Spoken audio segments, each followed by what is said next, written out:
Meu relato é simples e pequeno. Eu estava saindo do trabalho quando recebi a notícia. Mais um dia longo no hospital, a cabeça cheia de prontuários e diagnósticos, e então o telefone tocou. Era Gabriel.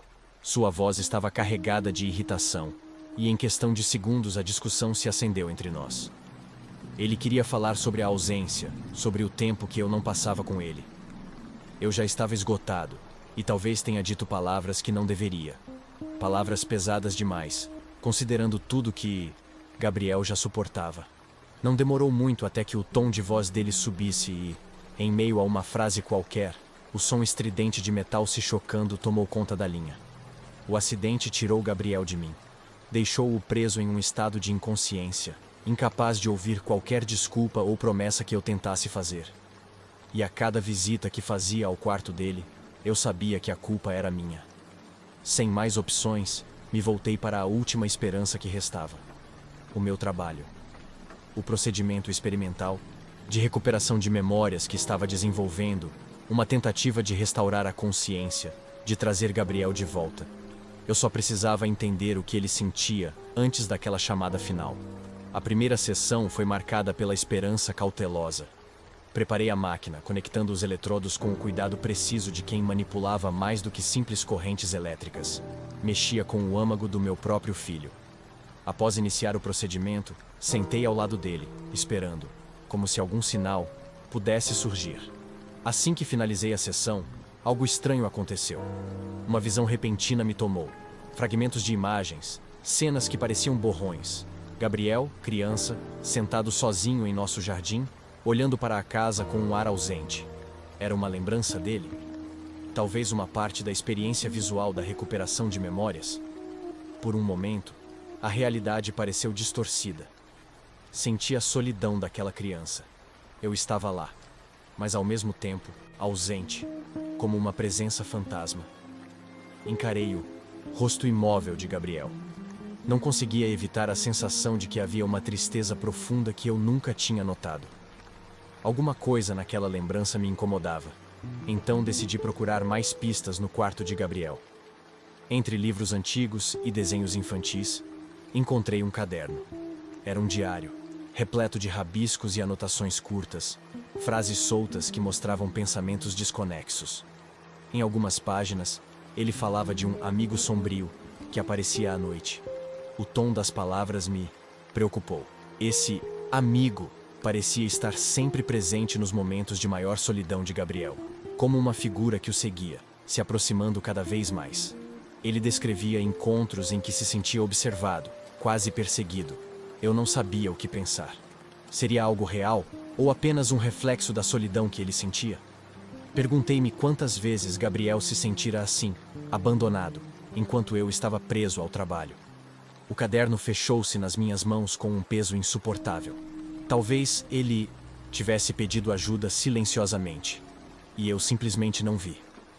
Preparei a segunda sessão com cautela, tentando suprimir a ansiedade que crescia em mim. Ao iniciar o procedimento, senti uma vertigem, como se estivesse entrando na memória de Gabriel de forma mais intensa. Desta vez, não foi uma imagem vaga. Era uma noite específica da infância de Gabriel. Ele estava sozinho em seu quarto, a luz do abajur piscando, quando uma sombra se materializou no canto. Eu conseguia sentir seu medo, um frio, que se infiltrava em meu peito, enquanto aquela sombra avançava lentamente em sua direção. Gabriel parecia congelado, seu olhar fixo naquela figura opressora, quase paralisado. A presença era mais que uma simples visão. Parecia palpável, densa, alimentando-se da solidão do meu filho. A cena me paralisou. Eu estava revivendo sua angústia como se fosse minha, mas impotente para fazer qualquer coisa. A dor de Gabriel naquela noite era evidente. E agora a sombra parecia um reflexo de toda a solidão e abandono que ele acumulou ao longo dos anos. A culpa pesava em mim como nunca. Era a primeira vez que entendia o quanto ele carregava dentro de si. Havia uma tristeza cravada nele que eu mesmo havia deixado crescer sem perceber. Sabia que precisava ir até o fim. A última sessão seria definitiva, e eu precisava ver o que ele sentiu naquele dia terrível do acidente. Estava preparado para qualquer coisa, ou pelo menos era o que eu achava. Assim que o procedimento começou, Senti uma invasão avassaladora. Era a última memória consciente de Gabriel. A luz do carro, o telefone, a estrada, tudo distorcido pelo desespero. Ele estava ao volante, mas seu coração estava pesado, a raiva e a tristeza nublando seus pensamentos. E então, eu o vi. A sombra, o amigo sombrio, estava lá no banco de trás, mais próxima do que nunca, sussurrando suas angústias, amplificando cada sentimento de rejeição e abandono. De repente, a figura virou-se e me encarou. Seu rosto era um reflexo de mim, com olhos vazios e frios, julgando-me. Foi nesse instante que entendi. Eu era a razão daquela presença. Gabriel havia criado essa entidade com o peso das expectativas e da ausência que eu deixei nele. Ele não queria apenas um pai. Ele precisava de alguém que estivesse presente de verdade, que o enxergasse, e eu falhei. Percebi que, para dissipar a sombra, eu precisava confessar minha culpa. A presença sombria dissipou-se lentamente quando eu admiti meu erro, pedindo em silêncio o perdão do meu filho. Depois daquele dia, tudo ficou mais claro. Abandonei o projeto experimental e decidi focar no essencial: estar ao lado de Gabriel. Passei a visitá-lo todos os dias, a falar com ele, mesmo que ainda não houvesse resposta. Sabia que a sombra da culpa talvez nunca desaparecesse totalmente, mas estava disposto a carregar esse peso, desde que pudesse ressignificar nossa relação, mesmo que em silêncio. Certa noite, ao sair do quarto, tive a sensação de um último vislumbre daquela sombra, espreitando ao fundo, como um lembrete. Sorri levemente. Eu a encarei e segui em frente, finalmente pronto para ser o pai que Gabriel sempre precisou.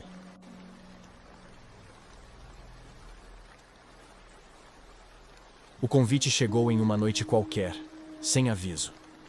Depois de tanto tempo sem nos falarmos, não imaginava que ainda tivesse meu endereço. O papel, simples e direto, dizia apenas: jantar às 8. Estarei esperando. Embaixo, uma assinatura breve, que me fez sentir uma nostalgia involuntária. Laura. Quando me dei conta, estava aceitando.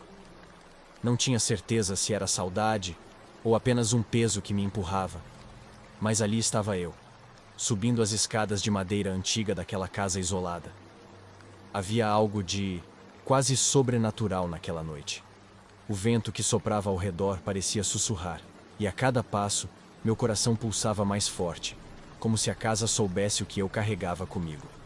Ao entrar no hall, fui recebido pelo silêncio e por um relógio que marcava um horário estranho. Era uma coincidência assustadora. A hora exata de um dos momentos mais difíceis da minha vida. Franzi a testa, tentando afastar o desconforto, e respirei fundo. Afinal, era apenas um jantar, pensei. Sentei-me à mesa, esperando que Laura aparecesse, mas fui surpreendido ao notar que não estava sozinho.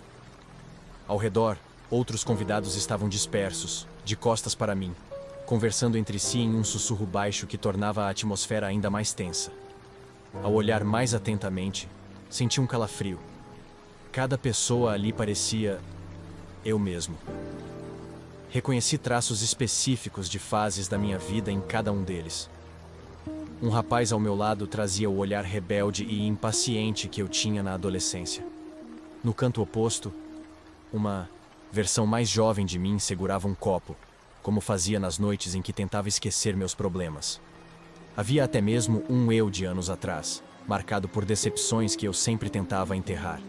Senti um nó na garganta, mas tentei disfarçar, mesmo que aquela cena fosse desconcertante. Laura apareceu em silêncio, como se tivesse estado ali o tempo todo, observando. Sorriu para mim com um olhar sereno, mas que escondia algo mais profundo. O jantar começou em um clima surreal, com cada uma dessas versões de mim agindo como se não notasse a presença das outras. A sensação de que algo terrível estava prestes a acontecer aumentava, mas me mantive quieto, tentando não deixar que o desconforto tomasse conta de mim. Precisando de uma desculpa para escapar da mesa, levantei-me e pedi licença. Laura apenas assentiu, com aquele mesmo sorriso enigmático. Aproveitei a chance para explorar a casa, que, apesar de familiar, parecia completamente diferente. Em cada cômodo, topei com objetos que remexiam em memórias escondidas. Em um quarto, encontrei uma velha carta que eu havia escrito, mas nunca enviado, endereçada a um amigo com quem perdi o contato após uma discussão amarga. Em outro, vi uma foto antiga de minha infância, onde eu aparecia sorrindo, mas algo no meu olhar parecia incomodado, um detalhe que nunca havia notado. Na estante, deparei com um diário antigo, aberto em uma página que descrevia, em detalhes, um evento doloroso que vivi anos atrás. Como tudo aquilo foi parar ali, essas descobertas traziam um peso difícil de ignorar. Era como se a casa quisesse que eu enfrentasse meus erros e arrependimentos, coisas que tentei enterrar, mas que pareciam estar mais vivas do que nunca, aguardando que eu as encarasse. Voltei para a sala de jantar decidido a exigir respostas. Laura estava sentada na cabeceira da mesa, os olhos fixos em mim, serenos, mas com uma intensidade que parecia atravessar minha alma. Laura, o que está acontecendo aqui? Perguntei, tentando manter a voz firme. Ela sorriu. Um sorriso que carregava a sabedoria de alguém que sabia muito mais do que dizia. Cada pessoa aqui, começou, representa uma parte sua que ainda não conseguiu abandonar. São ecos das decisões que tomou e que nunca se perdoou por ter feito. O pavor tomou conta de mim. O que você é? Perguntei, quase sem voz. Ela se inclinou, os olhos cheios de uma calma assustadora. Eu sou alguém que acolhe aqueles que não conseguem deixar o passado.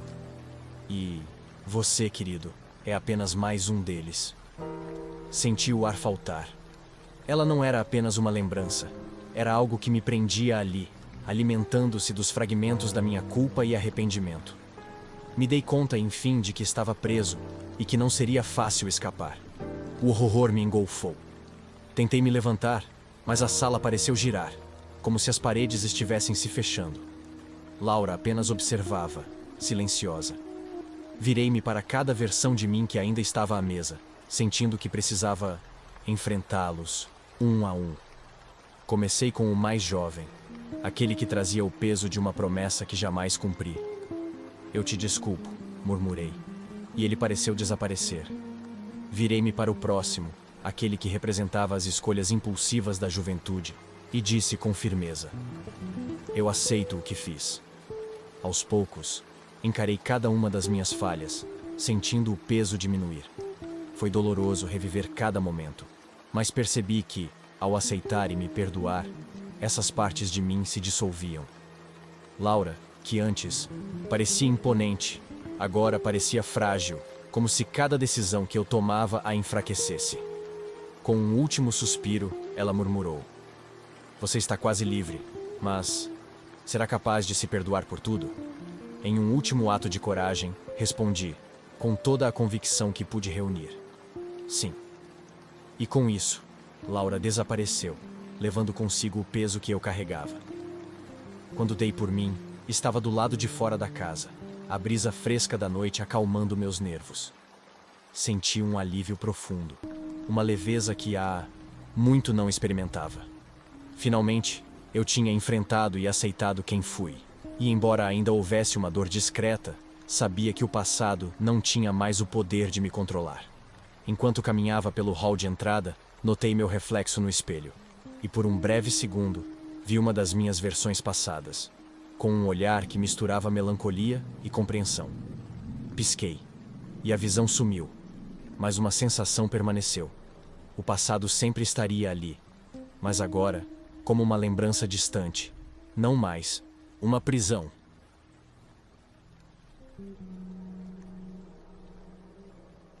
Ao cruzar a entrada da cidade, um desconforto imediato se enraizou em mim. As ruas eram estreitas e desertas, com casas de fachadas gastas e janelas fechadas. A cidade inteira parecia conter uma respiração pesada, como se aguardasse algo que nunca viria. Eu escolhi este lugar para escapar, mas agora sentia que ele próprio me observava de volta. Uma quietude carregada de um tipo estranho de expectativa pairava no ar, tornando cada passo meu uma invasão. Passando pela praça central, avistei uma pequena multidão de moradores, mas era como se ninguém realmente vivesse ali. Eles se moviam devagar, em um silêncio quase ensurdecedor. Foi então que notei uma mulher no meio deles, cabelos escuros e curtos, o exato corte que Lara costumava ter. Meu peito se apertou, mas logo desviei o olhar, dando um sorriso amargo para mim mesmo. Coincidências acontecem. Ou talvez não. Nos dias que se seguiram, o rosto de Lara parecia surgir de forma inesperada, quase como um reflexo nas feições de estranhos. Às vezes era o contorno do sorriso, em outras o brilho do olhar ou o jeito de andar. A cada aparição, eu tentava me convencer de que estava sendo influenciado pelo luto.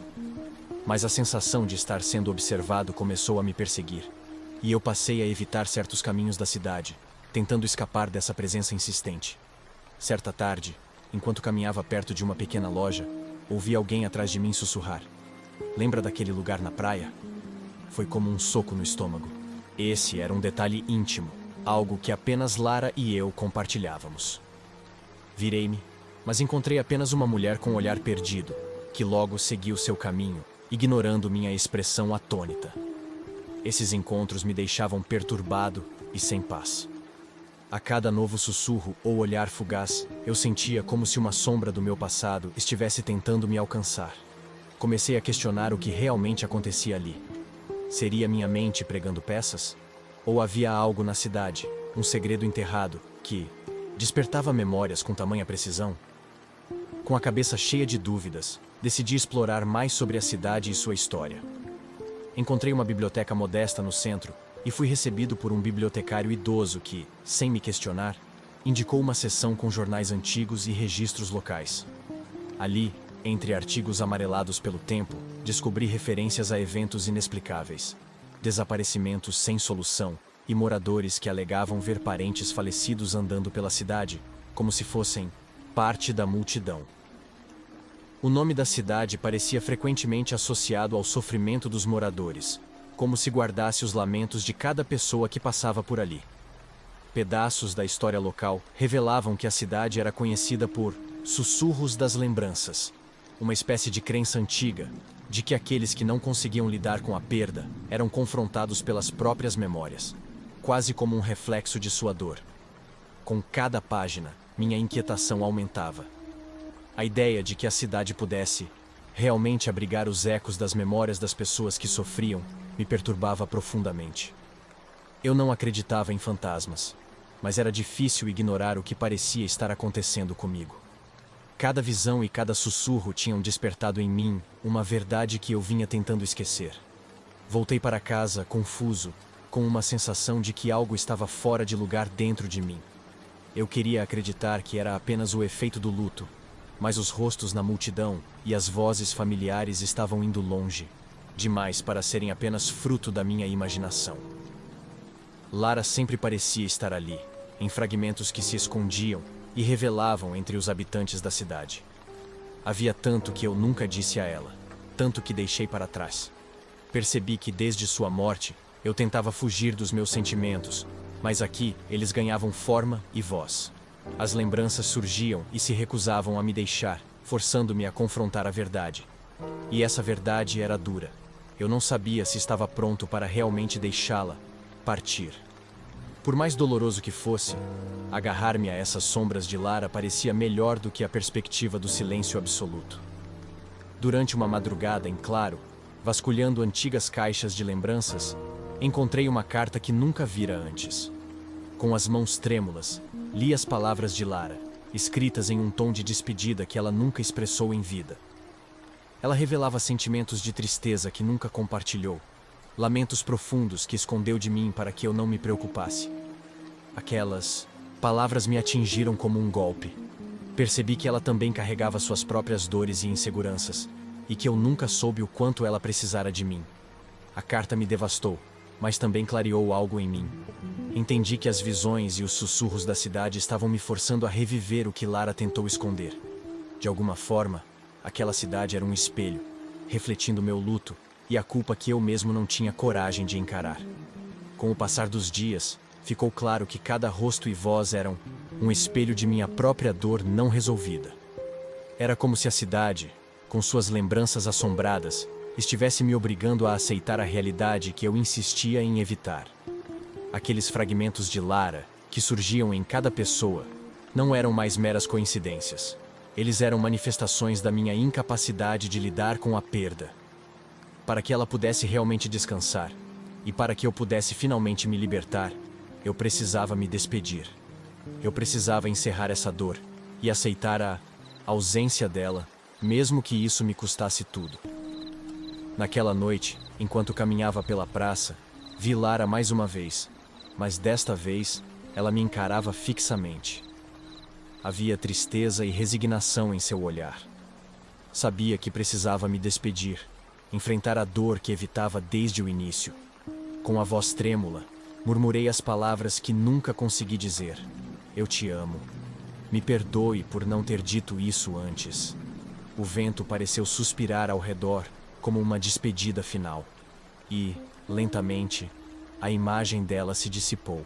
Foi como se finalmente estivesse livre. E eu também. Pela primeira vez, senti um peso ser retirado do meu coração. Agora, ao olhar para os espelhos e pelas ruas da cidade, não vejo mais Lara em rostos estranhos, mas sinto sua presença. Ela se foi, mas não está perdida. A memória dela vive em mim, não mais como uma sombra dolorosa, mas como uma lembrança suave e eterna.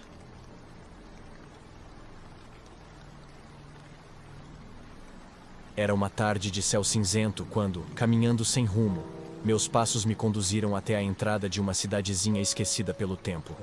As ruas estreitas eram ladeadas por prédios decrépitos, com janelas sujas e portas fechadas, como se guardassem segredos que ninguém mais deveria conhecer. Um peso silencioso parecia pairar sobre o lugar. E, sem saber ao certo porquê, eu continuei andando. Senti algo familiar e estranho, como se já tivesse passado por ali em algum sonho. Em um ponto da rua, deserta, algo capturou minha atenção. Havia uma construção robusta, com paredes descascadas e telhado caindo aos pedaços, mas que ainda mantinha a imponência de uma biblioteca antiga. A porta estava entreaberta, rangendo levemente com o vento, como se me convidasse a entrar. Olhei ao redor, buscando algum sinal de vida, mas não havia ninguém. Contra toda a lógica, senti-me atraída a entrar, como se o próprio ar ao meu redor me puxasse. Ao cruzar a entrada, o cheiro de papel velho e madeira, úmida, invadiu meus sentidos. As prateleiras estavam cobertas de poeira e repletas de livros, diários e papéis amarelados pelo tempo. Parecia que ninguém havia pisado ali há décadas, talvez séculos. Caminhei devagar, observando os detalhes do lugar, sentindo a atmosfera pesada e um pouco claustrofóbica, como se as paredes guardassem histórias que preferiam não revelar. Foi então que vi, caído no chão, um pequeno diário de capa escura, parcialmente escondido sob uma camada de poeira. Me abaixei para pegá-lo e, ao segurá-lo nas mãos, senti um arrepio percorrer minha espinha, como se algo se movesse dentro de mim. Curiosa, abri o diário. A caligrafia era trêmula, e as primeiras palavras falavam de uma dor profunda, de erros cometidos e de arrependimentos que nunca se dissiparam. Era como se cada página carregasse um peso próprio, tornando o ar ao redor ainda mais sufocante. Fechei o diário, mas a sensação não se dissipou. Não sabia ainda, mas aquele era apenas o começo da jornada que essa biblioteca reservava para mim. Ainda segurando o diário, meu olhar foi atraído para as prateleiras cobertas de poeira ao meu redor. Ali, entre livros de capa dura e papéis esquecidos, percebi que a biblioteca inteira parecia ser uma espécie de mausoléu de histórias trágicas. Curiosa, puxei um segundo livro e o abri. Assim como o primeiro, era um relato sombrio, escrito por uma mão insegura e atormentada.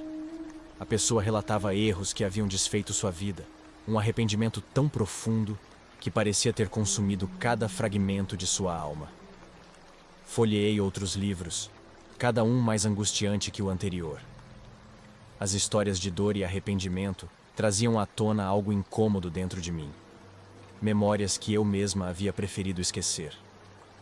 Como que guiada por uma força invisível, continuei explorando a biblioteca. Cada novo diário que abria me fazia sentir mais envolvida, mais conectada a essa atmosfera pesada, quase como se esses relatos começassem a se misturar com meus próprios pensamentos. Subitamente, percebi uma mudança sutil ao meu redor. Pequenos sussurros, tão baixos que poderiam ser apenas o vento, começaram a ecoar entre as prateleiras. Era como se as almas dessas histórias me chamassem. Um frio me envolveu e tive a sensação de estar sendo observada, avaliada. Meu coração batia acelerado. Alguma coisa me dizia que eu não estava sozinha. Então, sem poder me conter, continuei em direção às prateleiras mais profundas, como se algo estivesse me guiando, esperando por mim. Adentrei ainda mais a biblioteca, meus passos reverberando no silêncio sufocante. Foi então que meus olhos caíram sobre um livro que se destacava entre os outros. Ao contrário dos demais, sua capa estava limpa e nova. Para minha surpresa, meu nome estava escrito na capa, em letras delicadas e firmes. Com o coração disparado, peguei o livro e o abri. As palavras nas primeiras páginas descreviam eventos que me eram assustadoramente familiares. Cada linha parecia uma incursão nas partes mais sombrias e dolorosas de minha própria vida. As memórias começaram a surgir com uma clareza que eu evitara por muito tempo. Lembranças de uma decisão que tomei e que causou sofrimento a alguém que eu amava. Um peso que eu carregava em silêncio, acreditando que o tempo o apagaria, mas que estava agora ali, inescapável. As páginas daquele livro recontavam o momento que eu mais desejava esquecer, um erro do qual jamais consegui me perdoar. Senti meu corpo tremer. As vozes ao redor ficaram mais altas, como se agora todas aquelas almas soubessem de meu segredo e exigissem que eu o enfrentasse.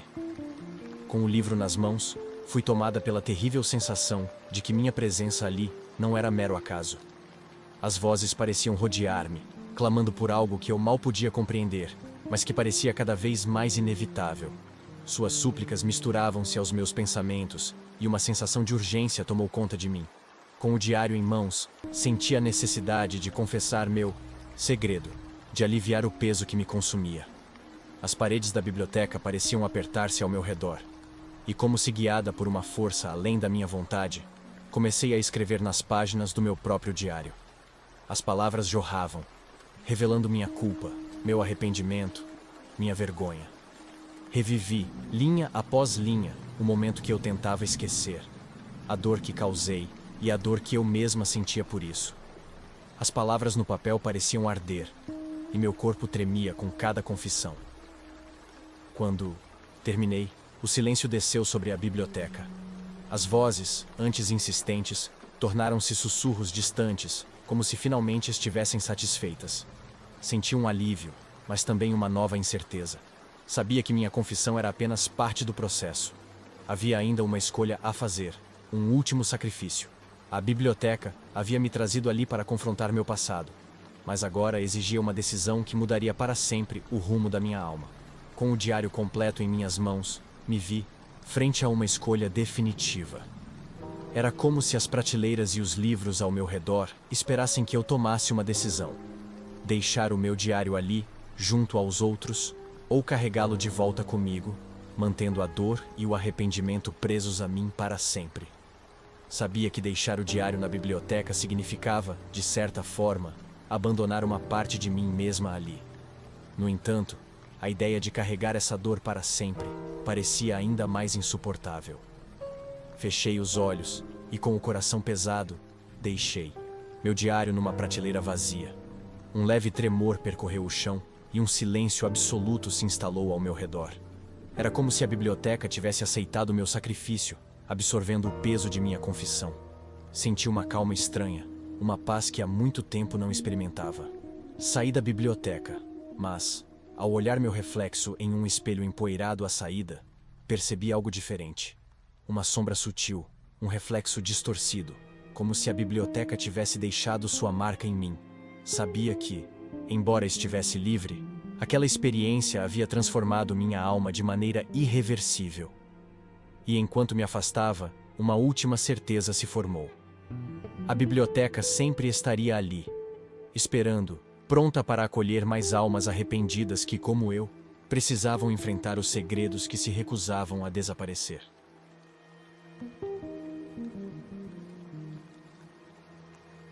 Eu vivia com minha avó em uma casa antiga e um tanto assustadora, no alto de uma colina. A casa tinha pertencido à nossa família por gerações, mas nunca entendi o porquê dessa longa tradição. As paredes, cobertas de madeira escura, absorviam a pouca luz que entrava pelas janelas estreitas. Era uma construção envelhecida que estalava à noite, como se tivesse uma vida própria. Cresci com esses sons, mas algo ali sempre me deixava inquieta. Era outono, e a bruma cercava a casa com uma insistência quase opressiva. O ar parecia pesado, e mesmo dentro de casa, o frio parecia fazer questão de me alcançar, como se tentasse me lembrar de que eu estava sozinha, ainda que com minha avó ali. Ela passava seus dias trancada no quarto, imersa em seus pensamentos, e raramente falávamos sobre algo que fosse realmente importante.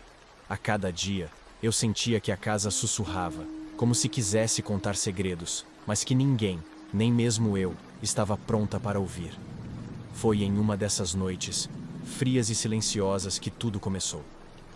Eu tinha acabado de voltar da cozinha e passava pela sala de jantar quando, de relance, vi algo que me fez parar. Ao redor da mesa, figuras sombrias pareciam sentadas em silêncio. Pisquei, assustada, e elas desapareceram tão rápido quanto surgiram. Não pode ser, pensei, tentando convencer a mim mesma de que era só um truque de luz, algum efeito estranho causado pelo cansaço. Mas aquela visão, aquela imagem breve de figuras silenciosas ao redor da mesa, continuou a me assombrar. Subi para o meu quarto, tentando afastar a sensação de que algo estava fora do lugar. Por mais que tentasse me convencer de que aquilo não tinha passado de uma ilusão, a casa parecia insistir em seu silêncio desconfortável, como se soubesse de algo que eu não sabia. Ao comentar com minha avó no café da manhã, no entanto, sua reação me surpreendeu.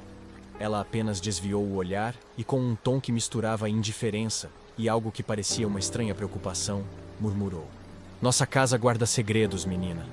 Alguns se revelam quando estamos prontos, outros simplesmente estão lá." Aquelas palavras só aumentaram minha inquietação. Depois daquela conversa, o desconforto parecia estar sempre ao meu lado. Cada noite na casa ficou mais opressiva, como se eu não estivesse sozinha, mesmo sem ouvir um som. As figuras ao redor da mesa apareciam com mais frequência, sempre na mesma posição, sempre mudas, mas cada vez mais nítidas. Não consegui tirar da cabeça as palavras da minha avó sobre os segredos da casa. Um dia, decidi ir ao sótão. Subi a escada estreita, espirrando poeira em cada degrau. Lá em cima, entre móveis velhos e cobertos por lençóis amarelados, encontrei um baú grande e pesado, que parecia não ter sido tocado em anos. Ao abri-lo, uma onda de umidade e cheiro de papel antigo tomou conta do ar. Dentro do baú, encontrei um punhado de cartas e algumas fotografias desgastadas. Nas fotos, havia rostos desconhecidos, mas havia algo inquietantemente familiar neles. Eram fotos de várias épocas, pessoas sorrindo, abraçadas ou com expressões neutras. De alguma forma, sentia que aqueles rostos me observavam. Ao examinar as cartas, li trechos que mencionavam tragédias familiares, mortes prematuras e separações dolorosas. "Nossa linhagem é assombrada", dizia um dos bilhetes.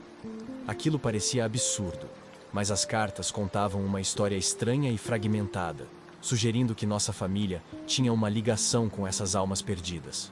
A ideia parecia loucura, mas quanto mais lia, mais sentia que aquilo explicava o que eu via nas noites. Aquelas figuras à mesa, me encarando em silêncio. As visões começaram a acontecer com mais intensidade. Toda noite eu passava pela sala de jantar e via as mesmas figuras, agora com rostos ligeiramente visíveis e expressões de tristeza, sofrimento e uma espécie de angústia muda. Era como se cada olhar carregasse o peso de uma história que queriam contar. Eu já não sabia se estava perdendo a sanidade, mas cada vez que encontrava aquelas figuras, sentia um aperto no peito e memórias que pareciam não ser minhas, uma tristeza sem razão aparente. Essas figuras vinham também nos meus sonhos. Eu sonhava com despedidas, gritos abafados e despedidas que deixavam um vazio que parecia eterno. Acordava, suando frio, mas sem conseguir descrever a dor que sentia. Estava assustada demais para contar isso à minha avó. No fundo, sabia que ela entendia, mas por algum motivo, ela se mantinha em silêncio, como se respeitasse algum pacto invisível entre ela e a casa. Cada nova visão, cada novo sonho, apenas intensificava o conflito dentro de mim. Eu queria entender, mas tinha medo do que iria encontrar. Foi então que, durante uma noite particularmente fria, encontrei uma última carta escondida no fundo do baú. Era antiga, com a tinta quase apagada, mas nela estava escrito o que parecia ser uma confissão. Essas almas estão ligadas a nós. Elas nos encontram em todas as vidas, retornam, como sombras do passado, à espera de serem libertadas. Ao ler aquelas palavras, senti como se tudo começasse a fazer sentido. Essas figuras não eram estranhas. Eram almas de pessoas que tinham sido importantes para mim em outras vidas, mas que haviam sofrido perdas e tragédias de maneira brutal e precoce. Elas haviam ficado presas em um ciclo doloroso, como uma promessa quebrada de amor eterno que agora se voltava contra mim, cobrando o pagamento de uma dívida que eu mesma devia. Foi quando eu entendi. Elas estavam ali porque eu fiz uma promessa que jamais cumpri. Aqueles rostos eram de pessoas que amei em outras vidas. E minha alma, de alguma forma, sempre as havia deixado para trás, perpetuando a dor. Era como se eu tivesse que escolher agora entre libertá-las e me manter apegada a elas. Ou pagaria um preço ainda mais alto. Na noite seguinte, decidi que enfrentaria o que quer que estivesse me esperando. Ao me sentar à mesa de jantar, senti o ar à minha volta se transformar. As figuras estavam mais nítidas do que nunca. Elas me encaravam, com olhos cheios de tristeza, mas também com um brilho de esperança, como se esperassem que eu finalmente soubesse o que fazer. De repente, fui envolvida por uma onda de emoções.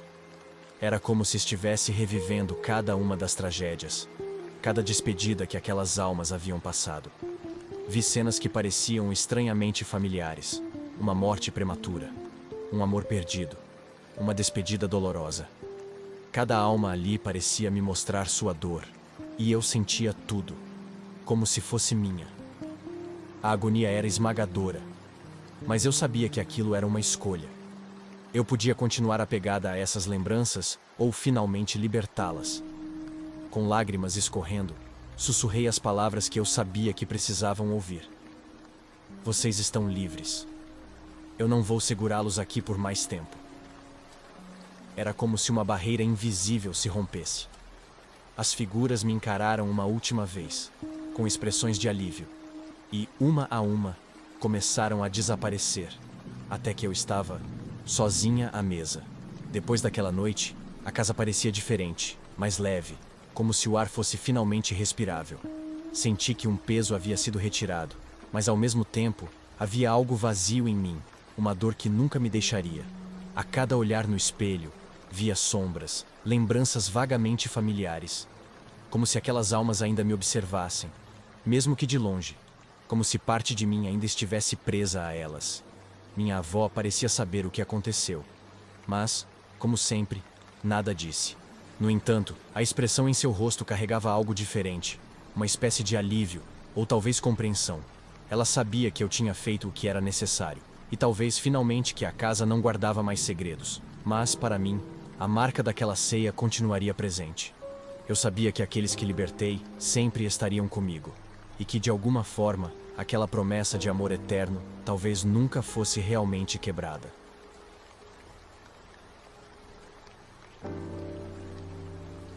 Chegamos à vila de Eichenwald ao entardecer, a luz suave envolvendo as casas antigas e as colinas nebulosas ao redor. Eu e Sofia ainda estávamos absorvendo o fato de termos herdado uma casa tão antiga, com uma história tão vasta que parecia gravada nas próprias paredes. Os moradores nos observavam de longe, com olhares que eram ao mesmo tempo curiosos e desconfiados, como se estivéssemos invadindo algo que preferiam manter em segredo. Apesar da recepção morna, achei que era apenas uma questão de tempo até que nos adaptássemos. Ao anoitecer, porém, fomos avisados de uma tradição local. Uma vizinha de idade avançada, com mãos que tremiam, insistiu que cobrir os espelhos da casa antes da noite cair era uma medida de segurança. Quando perguntei o motivo, ela balançou a cabeça e disse com uma voz trêmula que não deveríamos ver o que ficou para trás. Sofia riu, e eu balancei a cabeça, achando tudo aquilo uma superstição bizarra. Cobrir espelhos? Em pleno século XXI? Ignoramos o Peilaoissam. Aviso pensando que era apenas mais um hábito ultrapassado, uma herança de tempos antigos e de medos infundados. No entanto, eu não podia negar que havia uma certa pressão no ar da casa. Uma escuridão discreta se acumulava nas esquinas da sala, crescendo à medida que a noite avançava. Já era bem tarde quando Sofia, ao passar pela sala de estar, hesitou ao se aproximar do grande espelho de moldura antiga. Por um instante, o reflexo que vi ao meu lado parecia diferente. Os olhos dela, geralmente tão vivos, estavam sombrios, marcados por algo que não conseguia entender. Ela desviou o olhar rápido, encolhendo os ombros e murmurando que era apenas um reflexo ruim, algo causado pela pouca luz. Ainda assim, a imagem que vi continuou a me assombrar mesmo depois de Sofia ter saído da sala, como se o espelho tivesse nos mostrado algo que eu ainda não estava pronto para enxergar. Na segunda noite, enquanto nos acomodávamos, comecei a sentir uma inquietação crescente. Eu podia ouvir um sussurro leve cada vez que me aproximava do espelho na sala, mas ao parar para ouvir, o som sumia como uma brisa interrompida. Sofia também parecia estar em alerta, e mesmo sem falarmos sobre isso, notei que ela evitava cruzar o caminho dos espelhos após o anoitecer. As sombras na casa pareciam mais espessas a cada noite, e os espelhos, especialmente o da sala, pareciam nos observar, algo que me causava um arrepio constante. Quando compartilhei com Sofia essa sensação, ela apenas me olhou com uma expressão indecifrável e murmurou que já estava começando a se arrepender de termos ignorado a tradição local. Naquela noite, decidi testar minha sanidade. Passei lentamente pelo espelho da sala e, ao olhar de relance, percebi uma figura ao fundo, uma silhueta parada, observando. Meus músculos enrijeceram, mas, ao me virar, não havia nada ali, apenas o vazio. Convencidos de que havia algo peculiar, eu e Sofia decidimos explorar melhor a casa e, quem sabe, encontrar alguma pista. A propriedade tinha um sótão empoeirado que parecia intocado há décadas.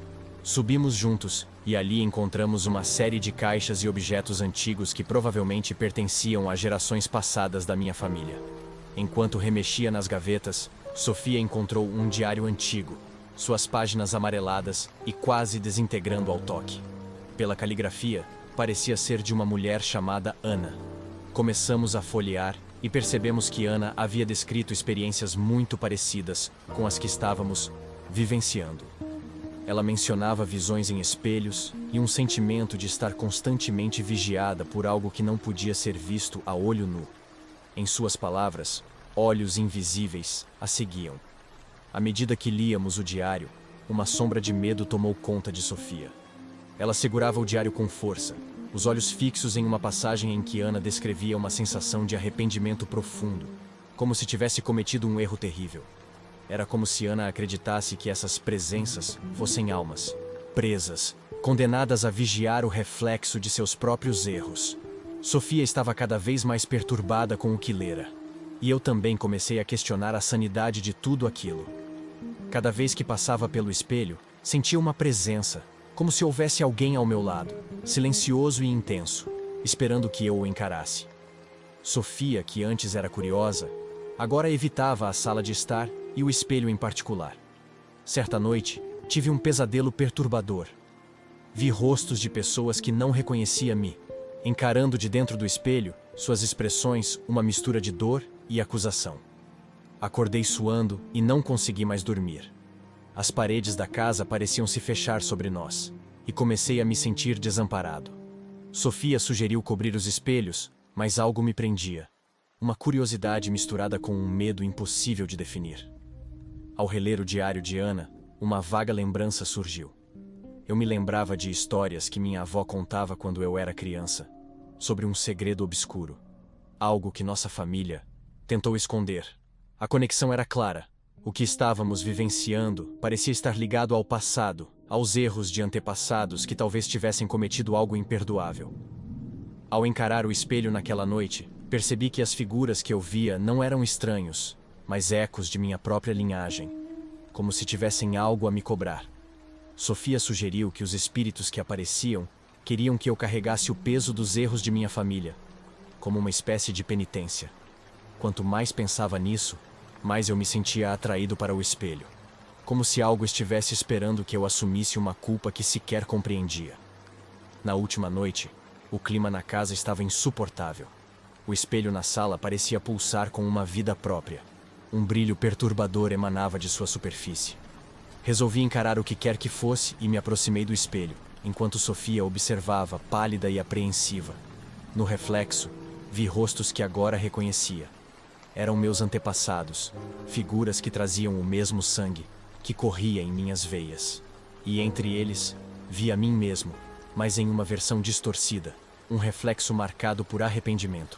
Cada um daqueles rostos me olhava, como se me forçassem a carregar o fardo de seus erros e confrontar os meus próprios. Senti um peso esmagador de culpa e arrependimento, memórias de momentos que eu havia tentado enterrar profundamente. Sofia segurou minha mão, e juntos admitimos nossos próprios erros e arrependimentos. A entidade, agora visível em um reflexo nebuloso, parecia saciada por nossas confissões e liberada pela aceitação de nossa dor. Após aquela noite, a casa ficou em silêncio. O espelho, que antes nos inquietava, agora parecia inerte, como um objeto qualquer. A sensação de peso e tensão desapareceu, e a casa parecia, de alguma forma, mais leve. Sofia e eu, no entanto, sabíamos que a experiência havia deixado marcas profundas em nossas almas. Era impossível esquecer o que vimos. Ao sair da casa, numa última olhada no espelho da sala, vi uma sombra fugaz. Talvez fosse um último eco dos arrependimentos do passado. Um lembrete silencioso de que memórias e erros não desaparecem completamente. Embora aliviados, carregávamos agora a certeza de que certos segredos e dores do passado nunca são completamente esquecidos. Eles apenas esperam, observando, prontos para serem revelados nos olhos da memória.